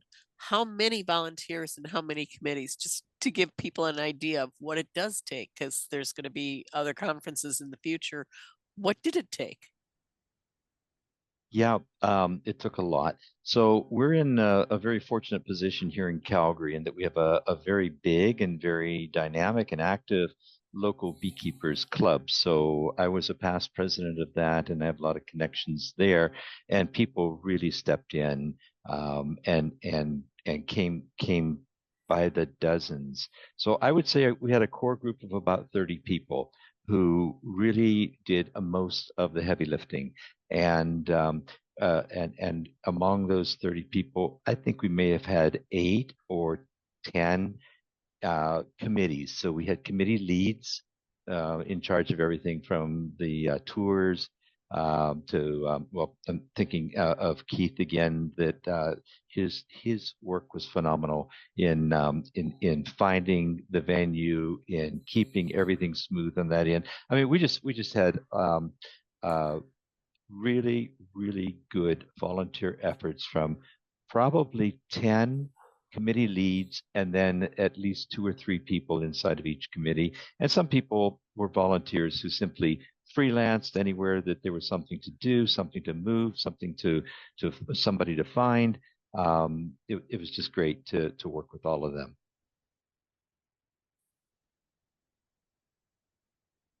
Mal. Sounds good. And yeah, I think Randy was on the phone call too. So Randy Beaton there, so another shining star that helped with things. So yeah, volunteers were what made this conference possible.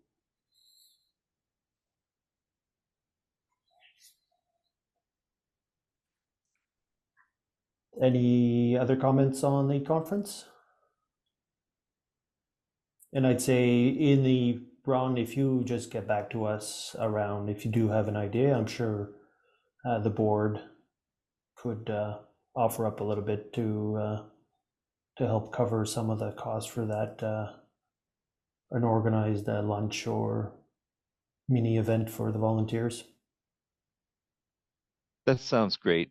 Something needs to be done. We haven't done a thing. I haven't even reached out to people to thank them since the conference. There were other meetings and things happening afterwards, plus having to get some work done in my real life. But yeah, I think in January we should be doing something. So thank you. Sounds good. Would it be an idea to have each of the directors pen a thank you for the volunteers? I mean, 30 wouldn't be hard to do for me. I don't know. I mean, it would, do you think it'd be meaningful? Oh yeah, I think that sounds really good too. And of course, honey would be even added, but I think it's complicated to get honey to you guys. I'm not positive, but I think it is. You had to bring contraband in, through the airplane, no? Yeah, that's the hard part. Good. So good. And Ron, we can connect, and if we can connect to discuss that, and then we can just let the board know and see what we need before the final Canadian funds are transferred over. Right, that sounds good. And I realize that my work's not done yet. We do have a lot of things to document and put together for the next conferences, so that there's a record of what those committee groups were and how they functioned, and some of the things that maybe fell through the cracks, and some of the things we feel really good about. So I have that job ahead of me yet too. Sounds good. Okay, so if no further ado, what we'll do is we'll move to the next section. So again, I've made the call already, so call for volunteers to help Dewey out, and I think we might have a couple on this group here in the chat, so I'll reach out to some of them to see exactly how they want to help. So Dewey, you will probably have a good team, and I'd say we'll find you a lead for the minis, and in that way you can just become an advisor and help guide and mentor versus do. Sounds good. I enjoyed the time this past year with Melanie working on the two of us working on them. Yep, it's a good experience, and it gets whoever you get to reach out to, beekeepers and scientists everywhere, so it's a good way to make some connections. Okay. We welcome any thoughts, any suggestions that any members might have as who they'd like to hear on a mini conference, of course, anytime, please. Just drop me a line. Good. So there was that. And then, yeah, for the volunteers, just contact myself or Dewey, and then we can get things going. We're almost done. oops, can't go that quick. And I guess on the Zoom, there is a option to go to 500 people. And I'd say right now we have 1,000. It's probably overkill, or it is overkill. So if folks agree, I don't think we can vote on it, but it's a reduction in cost.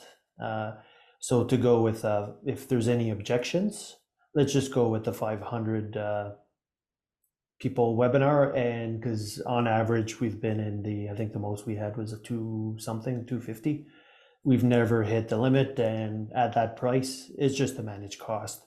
So we become more break even. And on the Wix renewal, I'd say that is pretty straightforward. It's currently it's just coming up. I think it's coming up in February. So the new regime is going to need to make sure that that gets taken care of. It's currently on my credit card. And just Okay. FYI, we were paying quite a bit for the .com and a couple of other domain names. So right now we have the .org. So was.org, westernapiculture.org. So they're trying to resell us the .com, but it's not worth having all these outside things. We just have the .org. It's plenty. And it's not worth the $100 and some dollars, $150 a year to try to maintain everything. And it just complicates things. So I was just trying to simplify some of the billing and stuff. And who's that website domain with? Exactly. And now it's all under Wix. So there used to be 3 different places to go pay for these things, and it was kind of annoying. So now it's all under Wix.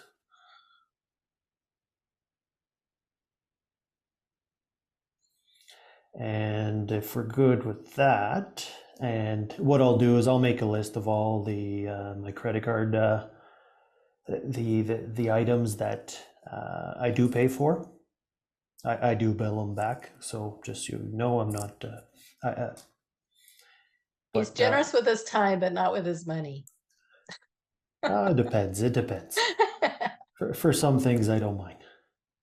And I'd say that's about it for the money stuff. Any other comments around that? Sounds good. And I guess directors, I'll pass the floor. I'll just pop up the participant list so I can go through the list. We'll start with the first one. Dewey, Member-at-large, any comments, visions, ideas for the future? Try to keep it to a couple of minutes, everyone. No, nothing further to add. Thank you. Okay, sounds good. I'll skip over you, Sherry, and I'll go to Veldin. Any comments? No comments. Thanks. Good meeting. Thank you. Sounds good. Ron, thank you for all your time and effort. It's been wonderful. Any final words? Yeah, I'd just like to reiterate that one of the main mandates of WAS is education. And I think that it's been doing a fantastic job in that, but it does kind of beckon to continuing with the online presence and continuing with some form of dissemination of information so that the WAS mandate can continue to be fulfilled. And just so you know, for the board and some of the volunteers, our webinar license, it's a webinar license, okay? We can set up specific webinars to collect fees. So if you did have ideas around workshops, online workshops, things you would like, you could make a proposal to the board because we do have a license, and the way to make our license more affordable is by using it for events. So if you did have ideas, I'm sure we could entertain different ideas because it's actually really easy to connect the fee collecting and the registration collecting feature on our Zoom license. So it's fairly easy. So just food for thought. Carrie, any comments? No. Thank you. Julia?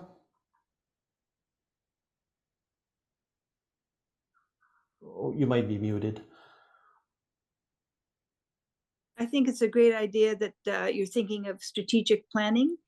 It's an interesting thing now as we're all post-COVID, how to go forward with live meetings, conferences, and Zoom. So I think these are interesting discussions coming around how to stay relevant. Just because there's so many places you can go now online to get information, but I think that WAS has done a fantastic job with these webinars, and that's what actually drew me in to begin with. That's why you got such a winner on your team, because these mini conferences have been so good. So thank you. Sounds good. Thanks, Julia. Ken? Yeah, this is, I really like the mini conferences. In the past, because it's been a little while since we had it because the conference. In the past, I've been able to reach out to a pretty large group here in Idaho Falls and surrounding area, and even some into Wyoming, and share the link so people can join with that. I like doing that. Wasn't able to do that with this one. I don't know if it was me, but if we can keep that going, that helps. I know there's been a number of people who watched because of it. And just on that, Ken, we do have the association membership. And like Ron was saying, we do have our education mandate. So one way of spreading the word for directors is getting associations, regional associations to join up. They do get access to the mini conferences. Like I said, we never get 1,000 people. And many of the people that do attend eventually do, some of them, the regulars, will become members. So it's a way of a growing membership is through associations and sharing the links with associations, getting the association to join so they can share out. And that's how we propagate what we do. Sure, and that's great. In fact, we actually have an association up in Rexburg here, which is 35 miles from here. I've actually been invited to speak there, and they're actually an association. It's a college town, so I keep them pushing to get them to be involved. Thank you. Linda? I enjoy being on the WAS directorship, and seeing that the handbooks are coming out and bylaws. It helps me kind of figure out what we do as an organization. I would love to help Julia if she needs the help with her task, because I was looking for that kind of information too and couldn't find it. Great. Thank you. And like I said, I'll be sending out the spreadsheet that I did a little while ago with roles and responsibilities out to the directors, the whole group. And I guess Jim, in your chat there, I'll have a look on the Zoom license. But yeah, $1,800 is a lot for WAS to swallow. And was it Jerry was really good at reaching out for sponsorships because he's full of connections, but it's an art to get sponsorships and support. So sounds good. And thank you, Linda. Nelda? Okay, I'm unmuted. I haven't been keeping the membership list for very long, but the longer I've been keeping it, the more I'm concerned about what appears to be members who join and have not renewed. And I'm thinking that as the organization goes forward, it might be helpful to address membership and recruitment of members and retention of members going forward. I think with our mini conferences, we have such excellent education, and the the Calgary conference just blew my socks off, just totally blew my socks off with the educational content of those talks. It was just excellent. And I just think that the organization could be reaching a wider audience in the West. And so I would just put that on the to-do list to think about recruitment and retention of members. And I don't think Lisa's on, but I think Lisa, that's the outreach. It's the social media, it's reaching out, it's updating the website, it's sending out, I won't really say a newsletter, but it's that constant, I won't say constant, but at least communications at least once a month.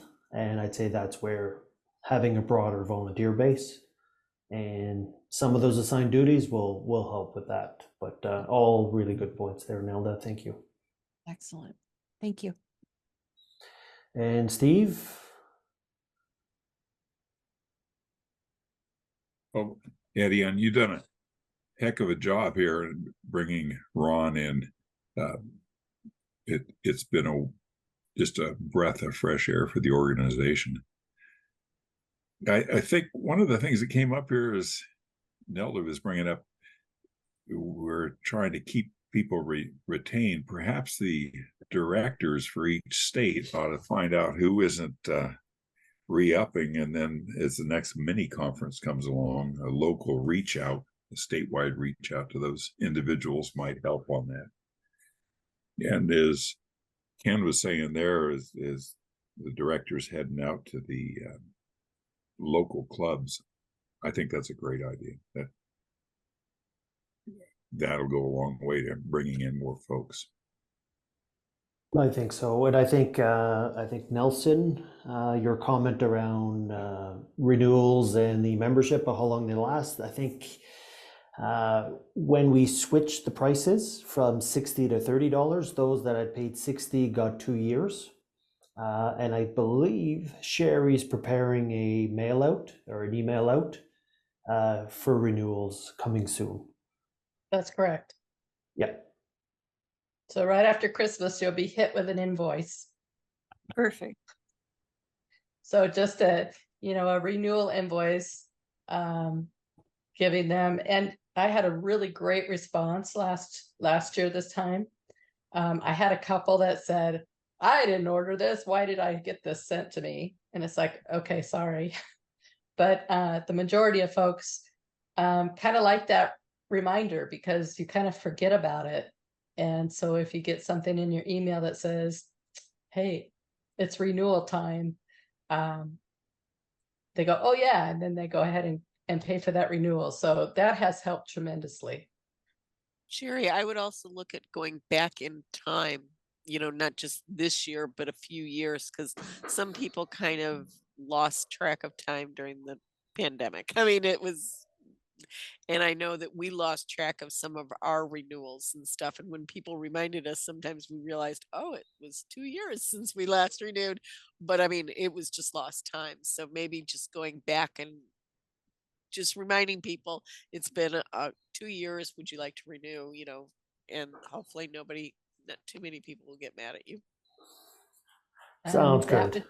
That would be very time consuming. And that's where we need volunteers, and I'd say the directors. We can get you a list of members by area or by location, so it could be a reach out you could do to help out. And I know for me, I would love to have the past, because I know that we have had a great attrition since COVID. So for us, definitely, if we could do a past reach out, because one of the problems in our state is we've lost our state NASS. We're no longer represented in the honey industry at all. And so we don't even have a state inspector. We have nobody to go to because we've lost funding for all of that. So we have one club in our state that's active. So anything I can get, I'd love to used because I'm putting as much out on Facebook, getting good response, but they're not signing up. Okay. Thanks, Carrie. And I guess, Sherry, if you can go last if you like. Oh, I don't know. I'm hoping that WAS stays relevant. I'm hoping that WAS is still around.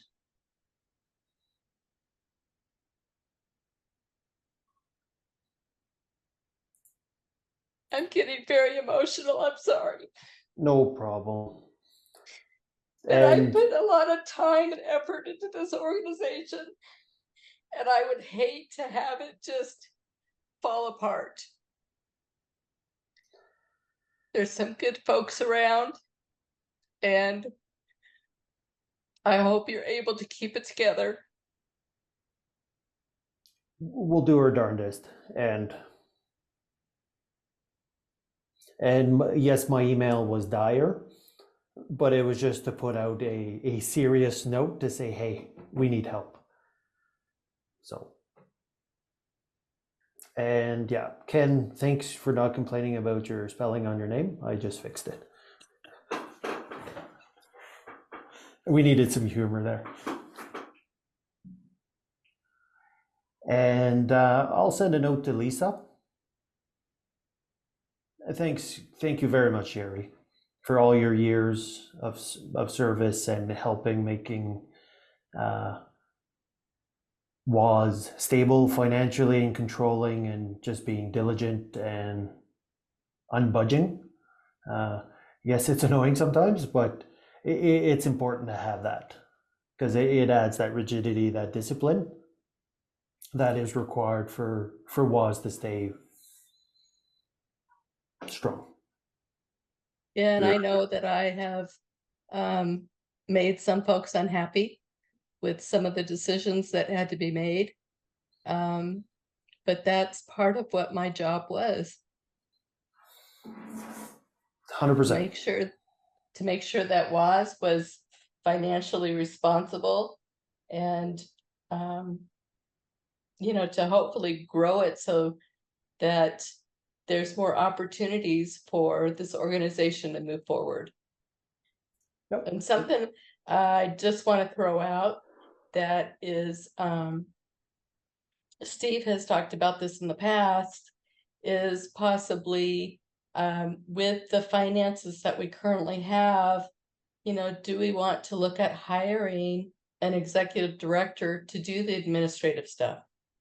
Or do we want to look at hiring somebody that puts conferences on, maybe not a professional conference, organizer, but somebody that, has those skills and has those connections to speakers and to different things.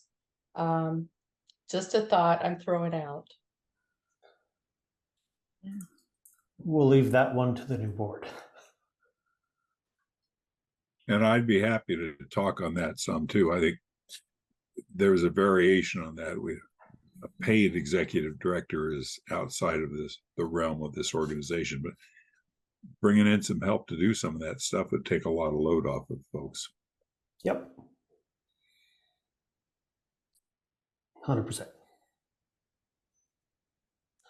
I think it would be interesting also, Etienne, to see how your local clubs are doing, because I know that in British Columbia, we've got a number of our clubs are struggling to get people to come back to meetings. And while they may have a large membership, fewer people come to the meetings and fewer people want to come out to conferences. It's just, things are changing. And it is heartbreaking when you've built these societies. And it's, I think really is up in the strategic plan to figure out how can we work together more, or what can we do to stay or to move with the times without being negative. Anyway, that's just my take on it. Nope, it's a valid point. We need to be adaptable and adapt to the changing demographics in the beekeeping. And that whole ethos of volunteerism is, Ron, Ron did a great job with his, well, you all did with that conference, but quite difficult to find people to step up, volunteer. Yep.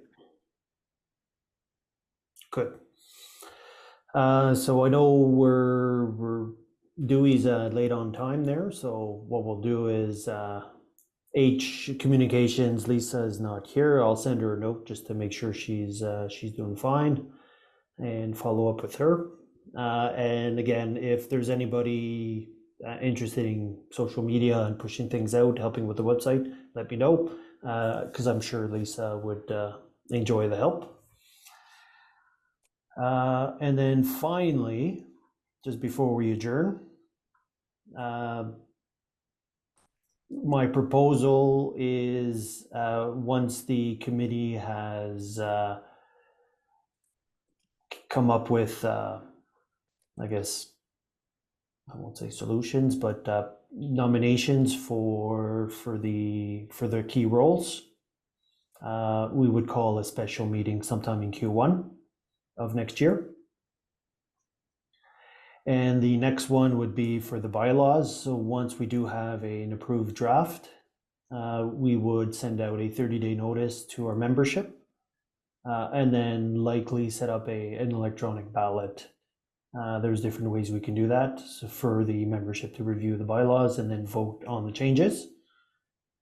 And then the last one I put, being a realist, and the amount of effort we did put into the Calgary conference.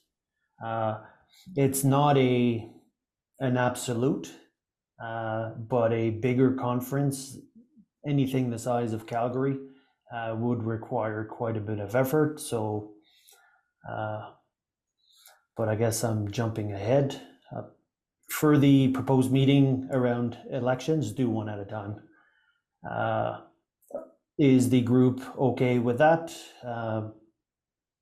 So I guess a motion to agree with that, and then once we know the date, we'll send out the invitation. I don't think there's any need for a motion here. Just Nope. Let people know that it's coming. Make sure that communication gets out for that election, and when that communication goes out, I would have the slate of officers that has been recommended by your nominations committee, and possibly you know, a resume or some background on these folks and what they can bring to WAS in that position. Sounds good. And I guess same with the bylaws. Once they're reviewed by the board, we'll do the same thing. And when I say the board and the directors, because it'll be key to have mention of the duties and responsibilities and the job descriptions in the bylaws discussion.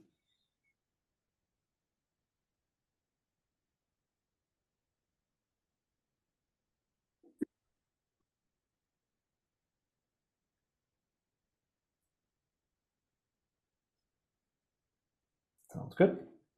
And then the last one I had there was, let's not rush the next conference. We can continue doing minis.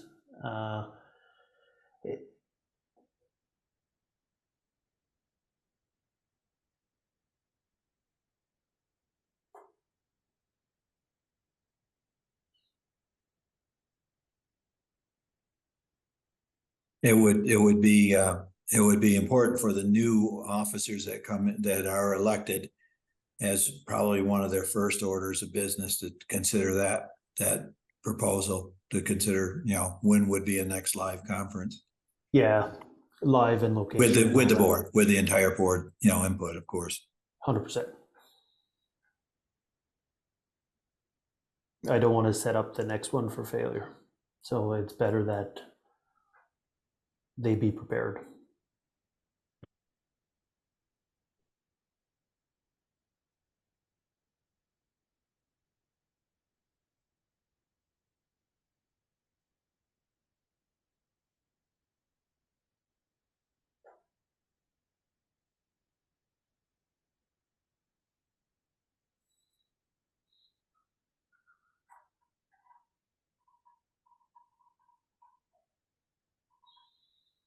Okay. I guess if any final comments before we adjourn? Motion to adjourn? Oh, I you're move. muted. Dewey, you're muted. Second. Okay, I'd like to thank Kurt once more for setting up this mini conference and for his due diligence in helping us make these possible. Thank you. Very much. Thank you, Kurt. And thanks everyone for coming. It was a good meeting, good discussion, and thanks for all your input. Thank you and Merry Christmas, everyone. Yeah. Take care, Merry everybody. Christmas. Happy holidays. Thank you. Good night. Have a good night. I know.